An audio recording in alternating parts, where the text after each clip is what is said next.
નમસ્કાર દર્શક મિત્રો, અત્યારે સ્પાર્ક ટુડે ન્યૂઝની ટીમ રાજેશ આયરેના નિવાસ સ્થાન પર અમે આવી પહોંચ્યા છે। અત્યારે જે રીતના આપ દ્રશ્યમાં જોઈ શકો છો કે ગીતાબેન રબારી તેમના નિવાસ સ્થાન પર પહોંચ્યા છે અને એમના થોડીક જ ક્ષણોમાં લોક ડાયરાની જે આયોજન છે તેમાં તેઓ ભાગ લેવાના છે। જે રીતના અહીંયા આપ દ્રશ્યમાં જોઈ શકો છો કે ગીતાબેન રબારી અત્યારે રાજેશ આયરેના નિવાસ સ્થાન પર તેઓ પહોંચી આવ્યા છે અને થોડીક જ ક્ષણોમાં જે લોક ડાયરાનું સુંદર આયોજન છે તે કરવામાં આવ્યું છે। અત્યારે તેમના નિવાસસ્થાન ખાતે તેઓ પધારી ચૂક્યા છે। જે રીતના દર વર્ષની જેમ આ વર્ષે પણ સુંદર જે દિવ્યાંગ સમૂહ લગ્નનું આયોજન છે તે કરવામાં આવ્યું છે। ત્યારે આજની રાતે એટલે કે શનિવારના રાતે જે સુંદર લોક ડાયરાનું આયોજન કરવામાં આવ્યું છે તેમાં તેમના સ્વકંઠે અહીંયા ડાયરાની રમઝટ છે તે બોલાવવાના છે ગીતાબેન રબારી। અત્યારે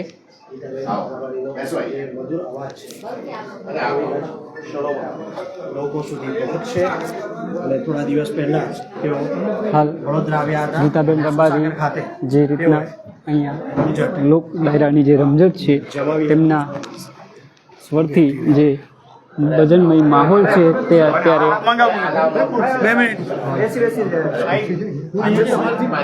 બનાવશે।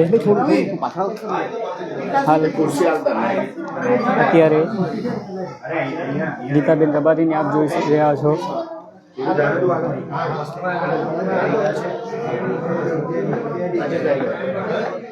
રાજેશ આયરે સાથે શ્રીરંગ રાજેશ આયરે છે તે અહીંયા ઉપસ્થિત છે અને તમામ તેમને આવકારી રહ્યા છે।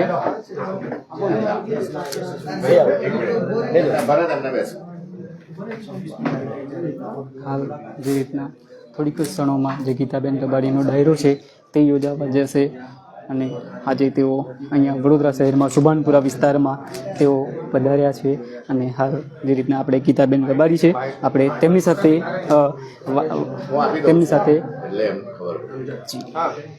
નમસ્કાર મિત્રો,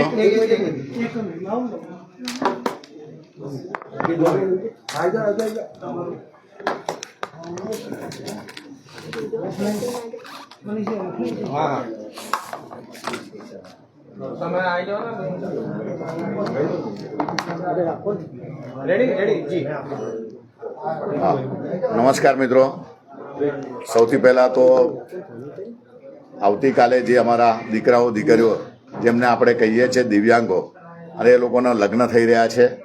જે રીતના આપણા ઘરે કોઈ દીકરી પરણતી હોય, દીકરો આપણો પરણતા હોય અને આપણે આગલા દિવસે આપણે ડીજે કરીએ, રાસ કરીએ, ગરબા કરીએ, તો આજે આપણે ખૂબ આનંદ છે। અમારા ઘર પાસે બધા જ અહીંયા દિવ્યાંગો પણ કેટલા આવી રહ્યા છે અને આજે અમે નતમસ્તક વંદન સમગ્ર વડોદરા શહેરની સંસ્કારી નગરી અને ધર્મની નગરીના સૌ લોકોને વંદન કરીએ છીએ।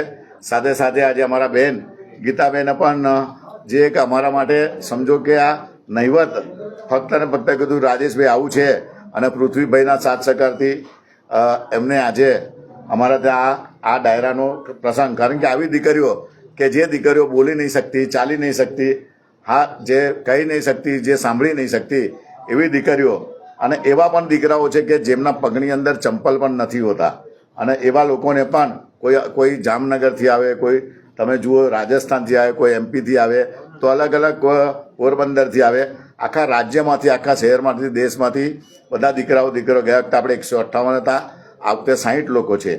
તો આજનો તમે જો આવતીકાલે અમે માંડવા મુહૂર્ત બી છે, મહેંદી રસમ બી કરીએ। આવતીકાલે આ વિસ્તારની દીકરીઓ બધી એ લોકોને મેકઅપ કરીને બ્યુટી પાર્લર કરશે, અહીંના સલૂનના દરેક લોકો કરશે। અહીં 1000 સોસાયટીઓને અમે આમંત્રણ આપેલું છે। તમે જાણો છો કે ટીવીથી, ફ્રીજથી માંડીને, સોનાની ચૂનીથી માંડીને તિજોરીઓ, બધા સૌથી મોટું કન્યાદાન અને સૌ વિસ્તારના લોકો 5000 લોકો કન્યાદાન કરશે। તો આ એક કન્યાદાન એટલે મને લાગે આના કરતાં મોટું કોઈ દાન નથી હોતું। નાનપણથી જ્યારે એક દીકરી મોટી કરી અને જ્યારે એને વિદાય કરવાની હોય અને વિદાયની ક્ષણ હોય અને એવું જ્યારે આવું ક્ષણ અને આવી અવસર જ્યારે મારા દરવાજા પર હોય તો હું આજે ખૂબ વંદન કરું છું। અને આવા સમયે 30 દીકરીઓ કે આવી દીકરીઓને પરણાવવાનો મને મોકો મળ્યો છે, તો ગીતાબેનને વંદન કરું છું કે આજે એ આવ્યા છે અને આપ પણ આવતીકાલે આવજો, ખૂબ નાચજો। આ વરઘોડો તમારો દીકરાનો છે, તમારી દીકરીનો છે, પણ તમે ખૂબ ડાન્સ કરજો, કારણ કે ભગવાન આપણને એટલા અમીર બનાવ્યા છે કે આપણી પાસે હાથ છે, આપણી પાસે પગ છે, આપણે એટલા માટે અમીર છે, પણ તો પણ આપણે એટલા બધા દુઃખી થતા હોઈએ છીએ કે હું આ પોસ્ટ નથી, મારી આ નથી, હું આટલો કમાતો નથી, મારી આ નથી. તો હું કહું છું ભગવાનને કે તમે યુનિવર્સિટીમાં તમારા દીકરાઓને લઈ જાઓ છો, પણ એકવાર એવી યુનિવર્સિટી છે કે જ્યાં દિવ્યાંગોના તમે બહેરા મૂંગાની સ્કૂલમાં લઈ જાઓ, તમે હેન્ડીકેપ સ્કૂલમાં લઈ જાઓ, તમે બ્લાઇન્ડ સ્કૂલમાં લઈ જાઓ, ત્યારે તમારા દીકરાઓને પણ ખબર પડશે કે ભગવાને અમને કેટલું બધું આપી દીધું છે. તો બસ મહેરબાની કરીને આવતીકાલે વરઘોડી આવજો. તમારી સાથે આવતીકાલે અમારા ઉલટા ચશ્માના દર વખતે મારા મિત્રો આવે છે, એમાં અબ્દુલ ચાચા આવશે, નટુભાઈ આવશે, સાથે સાથે વાઘા આવશે, બાવરી આવશે અને ગોલી પણ આવશે. તો જરૂરથી આવજો. કમલેશ બારોટ પોતે ડીજે સાથે વગાડતા દર વર્ષે આવે છે. તો આજે હું પૃથ્વીભાઈનો અને સાથે સાથે સેજલ અને ખાસ કરીને અમારા શહેર જિલ્લાના પ્રમુખ અમારા ભાઈ બી આવ્યા છે, પ્રમુખ સાહેબ અમારા શ્રીરંગ છે, અને ગીતાબેનને નતમસ્તક વંદન કરું છું કે ખૂબ અમને એમની એક ચોઈસ હતી કે ભાઈ ગીતાબેન જ આવવા જોઈએ, અને ભગવાને ચોઈસ પૂરી કરી છે. એટલે બસ આજના દિવસે આપણે ગીતાબેનનો લાવો લઈને ખૂબ આનંદ કરીશું. ફરી એકવાર આપ સૌ પ્રેસ મિત્રોએ 3 દિવસથી સતત કવરેજ આપ્યું છે, અને આ કવરેજ મારું નહીં પણ કન્યાદાન સ્વરૂપે લોકો સુધી પહોંચાડજો કે અહીં નહીં પણ ક્યાં પણ તમારી દીકરી હોય, કોઈ બી વિકલાંગ હોય, કોઈ દિવ્યાંગ હોય, તો તમને ખૂબ મદદ કરજો. ક્યારેક કોઈ દિવ્યાંગ થઈ શકશે કંઈ ખબર નથી હોતી. એટલે આ કદાચ આપણે માનસિક રીતે પણ દિવ્યાંગ હોઈએ, કંઈક બીજા રીતે હોઈએ, આ તો ફક્ત કોઈ શરીરથી દિવ્યાંગ છે. તો ફરી એકવાર સૌને નતમસ્તક વંદન કરું છું. આજનો દિવસ ડાયરાનો માનજો, અને આવતીકાલે વરઘોડે ચડીને આ દીકરીઓને આવીને તમે આવશો એ જ મોટું કન્યાદાન છે. બાકી ભગવાનની દયાથી બધા જ મિત્રોએ ખૂબ સારી વ્યવસ્થા કરી છે. રાજેશ આયરે કે શ્રીરંગ આયરે નહીં, પણ આ સંસ્કારી નગરીના સૌ લોકોએ મદદ કરીને આ એક ખૂબ મોટા પાયે દર વર્ષે આ 15મું લગ્નોત્સવ છે, અને ભગવાનને પણ પ્રાર્થના કરીએ કે જીવીએ ત્યાં સુધી આવા જ પ્રસંગો અમે કરતા રહીએ. જય સાંઈનાથ. થોડા આગળ આવી જય શ્રીરામ. ગીતાબેન, ખાસ કરીને ટૂંક જ સમયમાં ફરી એકવાર વડોદરાના શરણે આવ્યા છો, અને આ તો ખાસ કરીને એવા લગ્ન કે જ્યાં બંને જોડા દિવ્યાંગ છે, એક અલગ પ્રકારના લગ્ન, અને તે પણ તેવી રીતે ઉજવાય છે જે કોઈ દીકરીએ સપનું જોયું હોય તે રીતે. રાજેશભાઈ 15 વર્ષથી આ લગ્નોત્સવ કરે છે, શું કહેશો? બિલકુલ, વડોદરા સંસ્કારી નગરી છે, સંગીતની નગરી છે. દર વખતે આવે છે, એક નવી યાદો લઈને જઈએ છીએ.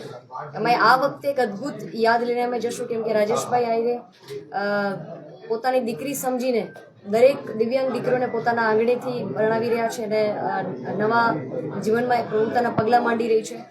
દરેક છોકરી નાની હોય ત્યારે એનું સપનું હોય કે મારા લગ્ન ધૂમધામથી થાય, બહુ પરિવાર સાથે થાય, ગાજતે વાજતે લગ્ન થાય. એવી રીતે આ દીકરીઓનું પણ સપનું હશે, અને જે રાજેશભાઈ દ્વારા એ પૂરું થઈ રહ્યું છે.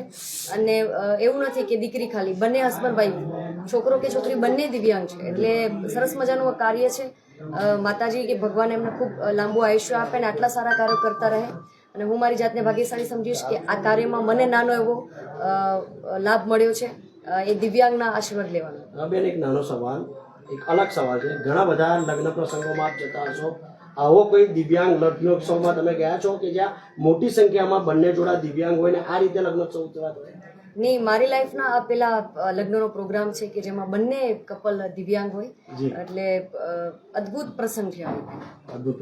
અને ખાસ કરીને વાત કરીએ તો ઓપરેશન સિંદૂર કે જ્યાં નરેન્દ્ર મોદી વડોદરાના મહેમાન 26મી તારીખે બનનાર છે, ત્યાંથી ત્યાં તમે જ ડાયરામાં ત્યાં જશો. પોતાને કેટલા ભાગ્યશાળી માનો છો કે તમે પણ હવે આનો એક ભાગ છો? બિલકુલ, હવે આ નવું ભારત છે જે ડરીને ઘરમાં બેસે એમ નથી, જે આતંકીઓના ઘરમાં જઈને મારે છે. અને આપણે બધા હવે નવા ભારતના વાસી છીએ, એટલે ખૂબ ભાગ્યશાળી છે કે ભારતની ભૂમિમાં જન્મ મળ્યો છે. અને આપણા ભારતની સેવા એ મહાપુરુષ કરી રહ્યો છે, લોકપ્રિય નેતા કરી રહ્યા છે કે જે પોતાના દેશ માટે ખડે પગે એક એક સેકન્ડને વિચારી રહ્યા છે. તો નરેન્દ્ર મોદીજી ભારત માટે એક એવું આત્મા છે કે જે સતત પોતાના દેશ માટે વિચારી રહ્યું છે. તો આપણા માટે તો ખૂબ મોટી વાત છે કે ભારત હવે ડરે એવું છે નહીં, ડરાવે એવું છે. બેન, ખાસ કરીને તમે જ્યારે સંગીતમાં મગ્ન થઈ જતા હોય છો ત્યારે સરસ્વતી તમારા જીભ પર પણ બિરાજમાન કરતા હોય છે. દિવ્યાંગોને કેટલા આશીર્વાદ? દિવ્યાંગોના આશીર્વાદ આજે અમને મળશે, અને ભગવાન માં સરસ્વતી અમને આશીર્વાદ આપશે. બાકી અમે તો એક કલાના પૂજારી છીએ, એટલે બહુ જાજુ કહી ના શકીએ, પણ અમારા માટે ખૂબ મોટી તક છે કે દિવ્યાંગોના આશીર્વાદ આજે અમને મળશે. Okay, thank you.